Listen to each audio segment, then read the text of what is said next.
Para nós entendermos a inserção da esclerose múltipla no Brasil, nós precisamos ter uma ideia da esclerose múltipla no mundo. Como é que foi a evolução do conhecimento da esclerose múltipla no mundo? Tudo começou na França, quando o chamado pai da neurologia, que é o professor Jean-Martin Charcot, em 1868, descreveu os primeiros pacientes com uma doença que não era conhecida na época, que se caracterizava por períodos de melhora, períodos de piora, e que na anatomia patológica era demonstrado que a doença era inflamatória, que lesava a mielina e poupava o axônio. Então, todos esses conhecimentos foram dessa época, 1868. Nós estamos em 2017. A partir de 1951, começaram os chamados critérios de diagnóstico, que eram clínicos e demográficos, porque não haviam exames que demonstrassem a doença. Esses exames, eles foram progressivamente aparecendo. E o exame que foi decisivo para que a doença fosse reconhecida foi a ressonância magnética. Foi o primeiro exame que demonstrou em vivo a presença das lesões inflamatórias. Então, eu posso dizer a vocês que a partir de 80 e de 80 para cá é que foi a era do conhecimento e da expansão do diagnóstico. E junto a isso, em 93, surgiu o primeiro tratamento para a esclerose múltipla. E por que que esse tratamento apareceu? E por que que os tratamentos, nesses anos, nesses últimos 20 anos, se desenvolveram dessa forma? Porque o conhecimento da imunologia da doença progrediu. Então, os tratamentos, eles visam alvos que são reconhecidos na imunologia. Muito bem. Junto a isso, cresceu a chamada epidemiologia. O que é epidemiologia? É o conhecimento da evolução da doença. E logo em 70, já se viu que essa doença tinha uma peculiar distribuição no mundo. Ela era muito frequente em brancos, louros de olhos azuis, da Suécia, do Canadá, da Dinamarca. Agora, era uma doença que praticamente não existia em africanos, em asiáticos, em ciganos e muito menos em índios. Então, essa questão é uma questão importante na esclerose múltipla. E tudo isso, esse panorama todo, ele busca reconhecer a causa da doença. E o que se sabe da causa da doença? É que há uma susceptibilidade. Então, as pessoas brancas, descendentes de europeus, elas trazem com elas essa susceptibilidade. E na primeira infância, essa criança que nasceu suscetível, ela vai encontrar no ambiente fatores que vão induzir ao sistema imunológico funcionar. E funcionar de uma maneira diferente. Vejam que isso é um conceito importante. A doença não deprime o sistema imunológico. O doente com esclerose múltipla, ele tem um sistema imunológico perfeito para todas as outras doenças. A doença gera uma alteração do sistema imunológico que gera uma inflamação dentro do sistema nervoso. E é importante também lembrar que, ao contrário de muitas outras doenças imunológicas que afetam várias áreas do corpo, Lúpus, por exemplo, afeta a pele, o coração, o rim, as articulações. A esclerose múltipla não afeta nada no corpo. O corpo é inteiramente íntegro. Apenas a inflamação se dirige ao sistema nervoso. Ela é específica para isso. Muito bem. Até o momento, não existe um marcador biológico para a esclerose múltipla. Ela é diagnosticada por critérios clínicos, demográficos, mas cada dia mais a ressonância magnética está tendo um papel como marcador biológico. Tanto que, com a evolução dos critérios diagnósticos, é possível hoje em dia, num paciente que tem apenas um único surto, mas que tenha imagens demonstrando lesões de várias épocas, em várias localizações, se fazer o diagnóstico. E por que é importante um diagnóstico precoce? Para o início precoce do tratamento.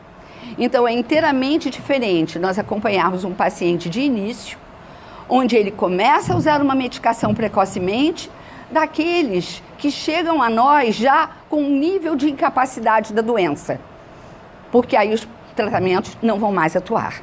Todos os medicamentos, até o momento, eles visam a inflamação. E daí a importância do tratamento precoce. Vejam vocês que, no mundo, a esclerose múltipla é muito estudada.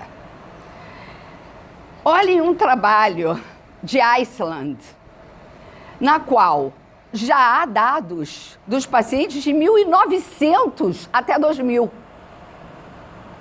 Então, isso é muito diferente de nós, Brasil, onde o primeiro trabalho de esclerose múltipla no Rio de Janeiro e o segundo no Brasil foi publicado por nós em 1995. Então, até 1990, julgava-se que a esclerose múltipla não afetava brasileiros, dado a nossa miscigenação. Então, surpreendentemente, quando eu comecei a trabalhar aqui nesse hospital, chefiar a neurologia, eu comecei a atender pacientes. E eles, nenhum era louro de olho azul. Todos eram misturados e 30% deles eram negros. E esse primeiro trabalho, que foi publicado em 95, é o que, na verdade, foi o início de toda a pesquisa que passou a ser desenvolvida, não só no Brasil, enfim, com parcerias internacionais, porque essa é a grande questão. Nós temos uma etnia miscigenada, nós somos a área de baixa prevalência, mas nós temos esclerose múltipla. Após esse trabalho de 95, eu liderei um primeiro estudo multicêntrico brasileiro, na qual nós estudamos 602 pacientes de 22 centros neurológicos, embora a maioria fosse na região sudeste. E as características da esclerose múltipla foram, então, pela primeira vez estudadas no Brasil. E nós vimos que, do ponto de vista demográfico, nós somos semelhantes, embora a área de baixa prevalência, à esclerose múltipla internacional.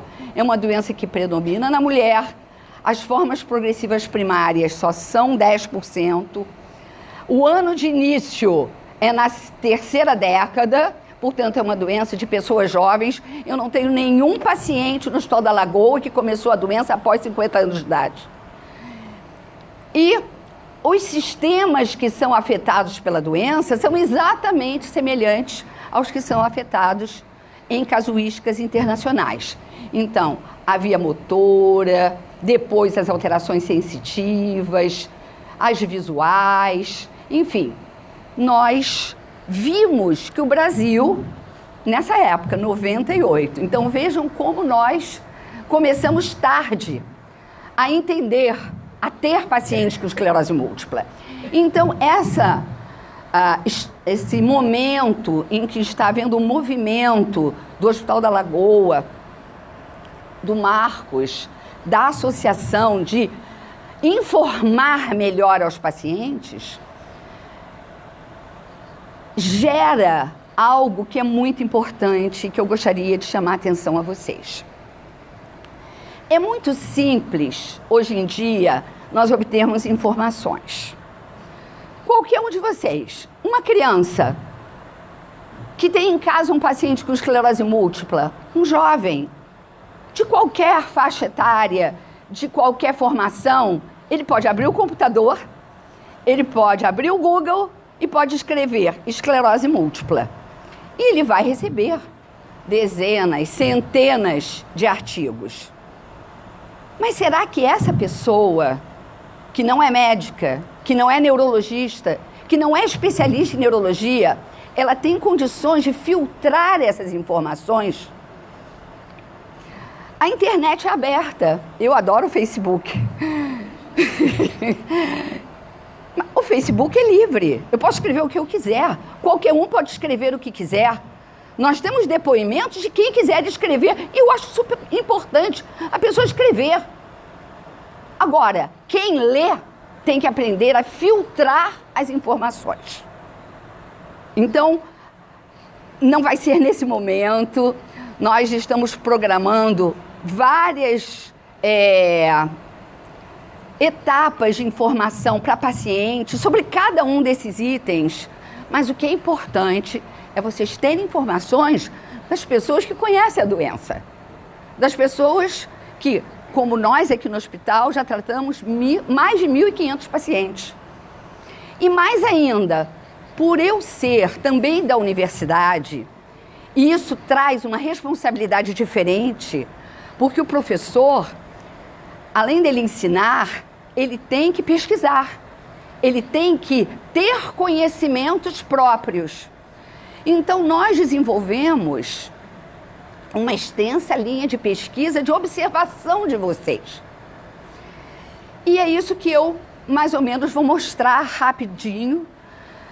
Quantos aspectos, na verdade, eu e o meu grupo temos mais de 60 artigos científicos só sobre doenças desmielinizantes. E a diferença de um artigo científico para eu escrever um texto é que um artigo científico, para ser publicado, ele passa pela revisão de autores internacionais. Às vezes eu demoro 10 anos a publicar um artigo. Então, o crivo é internacional. Ele não é meu. Eu posso achar que eu estou escrevendo muito bem, mas se o trabalho não tem metodologia, não tem estatística, não tem conclusões, ele não é publicado, não é?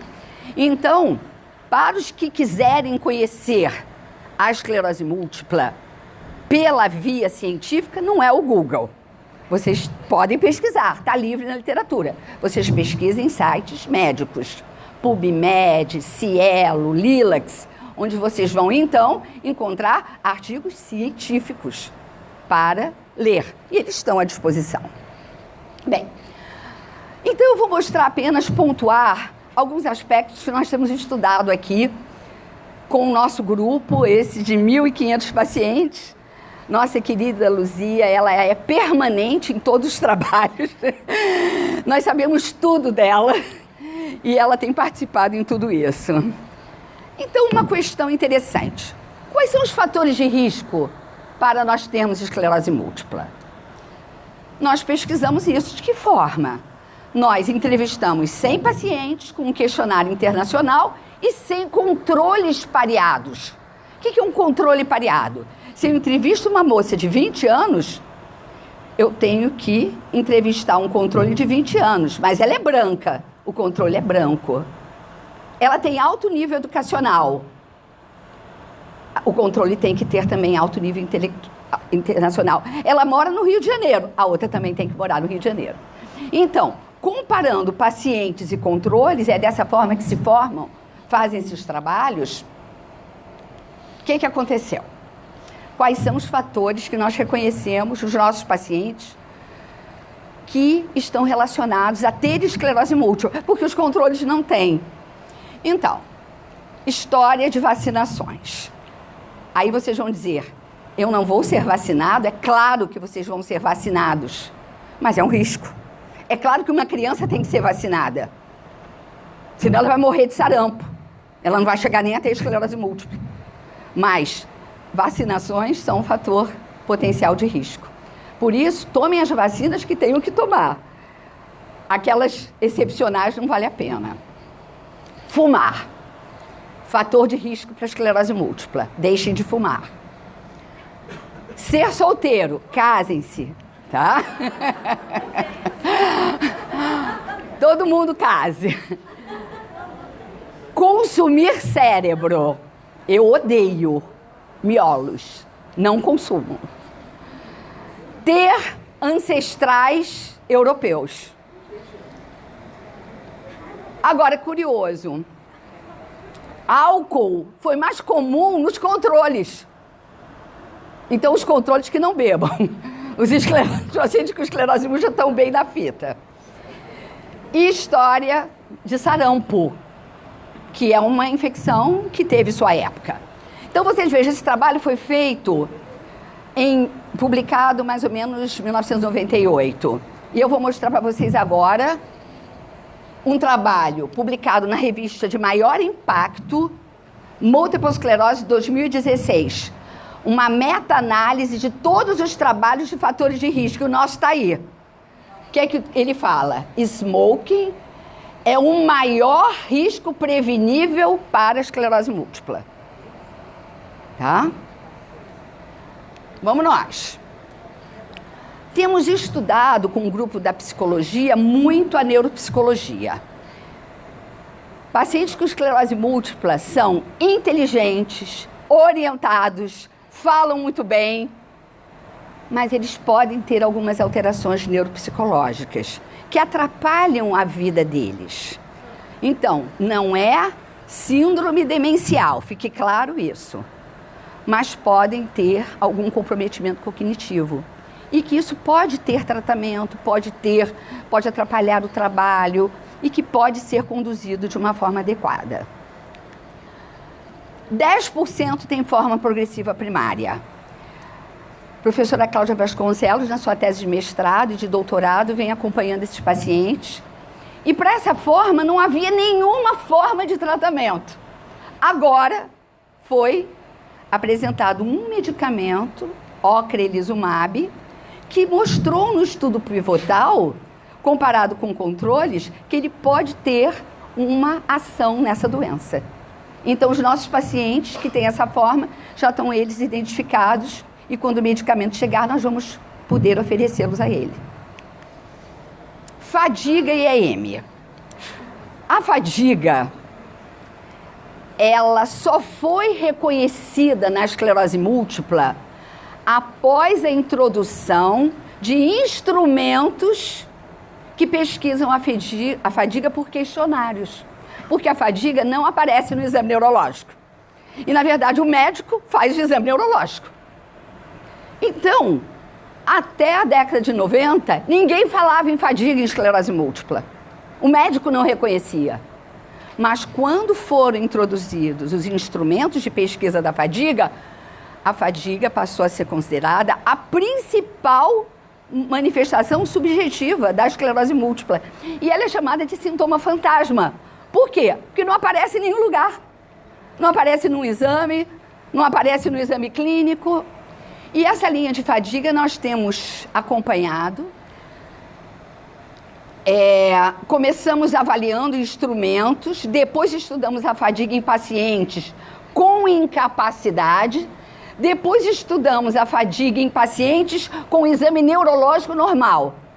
Essa linha está sendo levada pelo meu outro filho, que vocês possivelmente ainda não conhecem, vou conhecer hoje, que é professor de educação física, o Elcio Alvarenga Filho, e que fez conosco mestrado, doutorado, está fazendo pós-doutorado, e que ele examinou pacientes com exame neurológico normal. 60% deles tinha fadiga. E, por último, o Elcio aplicou o exercício físico numa amostra de pacientes que fizeram intervenção física. E junto com a professora de imunologia, a professora Cléo, nós analisamos as citocinas inflamatórias pré e pós. E vimos que as citocinas pró-inflamatórias reduziram com 3 meses de exercício. Esse trabalho foi publicado ano passado na Journal of Neuroimmunology. Portanto, façam exercícios. Tá? Outro ponto que tem sido importante nas nossas pesquisas é pesquisar no nosso meio quais os fatores de mau prognóstico. Porque quando você reconhece o fator de mau prognóstico, é o que o Marcos falou, você muda a forma de intervenção. Então, nós fizemos, ao longo desses anos, vários trabalhos sobre o que leva o paciente a ter melhor ou pior prognóstico. Quais são os fatores da doença? E o que nós encontramos? Encontramos fatores que a literatura fala. Então, um surto grave inicial, manifestações motoras e cerebelares, muitos surtos nos 2 primeiros anos. Mas a etnia dos pacientes tem a ver com isso. Então, ser afrodescendente é um fator de mau prognóstico para a esclerose múltipla. E nós estamos atentos a isso no ambulatório. E é um dos fatores que nos leva, muitas vezes, a começar com medicações mais fortes. Então, esse ponto é um ponto muito importante dentro, novamente, fatores associados com a incapacidade e com a progressão secundária. Outro dado importante que nós temos estudado muito é a prevalência da doença no Brasil. Então, nós estudamos a prevalência da doença no Rio de Janeiro, com todos os serviços de neurologia do Rio de Janeiro. Qual foi a nossa conclusão? 20 por 100 mil. Na Suécia, essa prevalência é 300 por 100 mil. Para vocês imaginem a diferença, nós somos ainda a área de baixa prevalência. Bem, quando vocês escutam falar de protocolos, esses protocolos, eles são analisados por grupos e grupos de médicos. Então, não é uma opinião pessoal. Não, a Regina Alvarenga acha isso. Não, o Marcos Alvarenga acha aquilo. Não. Nós estamos realmente baseados no que a literatura mostra, nos estudos pivotais. Os congressos de esclerose múltipla europeus, eles têm em torno de 7 mil participantes. Então, nada que é dito a vocês é por achismo, mas por evidências. E esse foi um protocolo que eu participei na América Latina, em Buenos Aires, há 2 anos atrás. Reunimos especialistas de toda a América Latina e um especialista do Canadá para ver qual era a melhor maneira de propor o tratamento para o paciente. Temos estudado, e aqui apenas um exemplo, cada uma das alterações que vocês apresentam. Alteração urinária é comum. Disfunção urinária comum. Estudamos com uma urologista, a doutora Camila, talvez até vocês tenham alguns estudado com ela aqui, analisado. E por que isso é importante? Pelos nossos cuidados, que agora a gente sabe que tem que ter com esses pacientes. A urgência, a incontinência, como tratar. Então, nós temos que estar atentos ao que é mais fácil de ver e ao que é menos fácil de ver, mas que também acomete os pacientes. Esse trabalho que eu comecei a fazer aqui, depois eu fiz com o Brasil, o ano passado eu fiz na América Latina. Então, nós reunimos vários países da América Latina e aplicamos um protocolo para analisar os pacientes. Analisamos 1.917 pacientes de toda a América Latina. 800 eram do Brasil. E o que foi visto nesse trabalho? Que pacientes medicados, porque o protocolo foi aplicado em 2011, onde as medicações já vinham desde 2000, nós vimos que o prognóstico, a incapacidade, é muito baixa. Ou seja, há evidências de que os medicamentos eles afetam a história natural da doença. Porque a história natural da doença é o surto eventual e a incapacidade residual. Se nós conseguimos usar medicamentos de forma precoce, medicamentos que o paciente consiga, o seu sistema imunológico, reagir de forma adequada. Porque, na verdade, não existe a doença, existem os pacientes. Porque, como é uma doença imunológica, cada organismo responde de forma diferente. E, por último, um dado que é muito próprio de vocês perguntarem: e meus filhos? Como é que é isso? Então, a primeira mensagem. A gravidez para pacientes com esclerose múltipla não tem nenhuma implicação na doença. Pelo contrário, os pacientes nem são medicados, porque o próprio organismo protege o feto. Então, ele afrouxa o sistema imunológico. Senão, nenhum feto sobreviveria, porque o feto é metade da mãe e metade do pai. Que pai é esse, né? Então, a gravidez, tranquilo. Parto, tranquilo. O puerpério é um período um pouco complexo, porque igual as aranhas, que a natureza mata, depois que nasce a aranhazinha, a natureza protege a mãe grávida, mas esquece dela depois que o neném nasce. Então, porque aí passa a ser mais importante o filho, isso é a natureza, não sou eu. Enfim, mas já há meios de nós tentarmos prevenir. E também os surtos do puerpério, eles são reversíveis, mas é um período um pouco diferente. E a grande dúvida é o seguinte: meu filho, ele vai ter doença? Então, o que eu posso dizer a vocês é o seguinte: a doença não é hereditária. Até hoje não se encontrou um gene que se pudesse atribuir à esclerose múltipla. A doença tem uma susceptibilidade genética, porque todos nós somos frutos da genética. Então, há indivíduos que são suscetíveis a ter diferentes doenças. E a pessoa tem a doença que o seu organismo é suscetível, não que ela quer ter ou que não quer ter.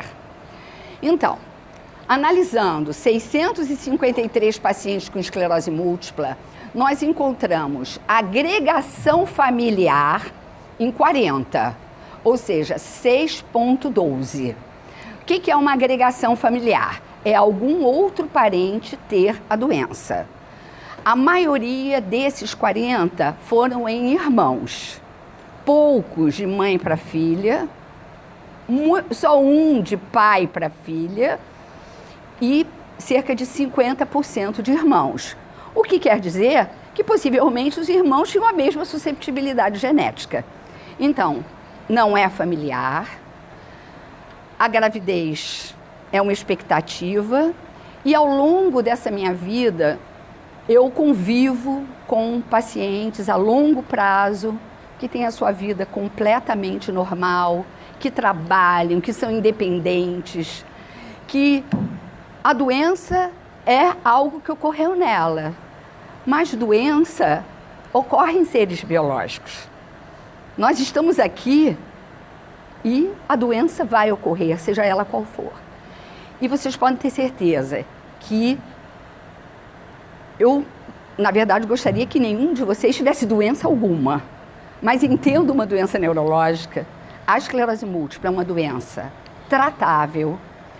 É a doença de todas da neurologia que tem maior número de tratamentos disponíveis. É aquela que vocês têm mais possibilidade de ter uma vida completamente normal. E a incapacidade que surge, ela cada dia mais, possivelmente, ela vai ser reduzida na medida que novas drogas mais potentes sejam introduzidas. Então era isso que eu queria dizer para vocês. Muito obrigada pela atenção. Sou Lídia Valéria, sou mãe de paciente, estou aqui pela primeira vez e fiquei muito satisfeita com a apresentação de toda a equipe, da doutora Regina e do doutor Marcos, e estou disposta a abraçar essa causa com a minha filha e daqui para frente, o que eu puder fazer por ela e por todos, eu vou fazer. Parabéns por tudo, estou muito satisfeita com tudo que eu aprendi aqui hoje, tá? Obrigada.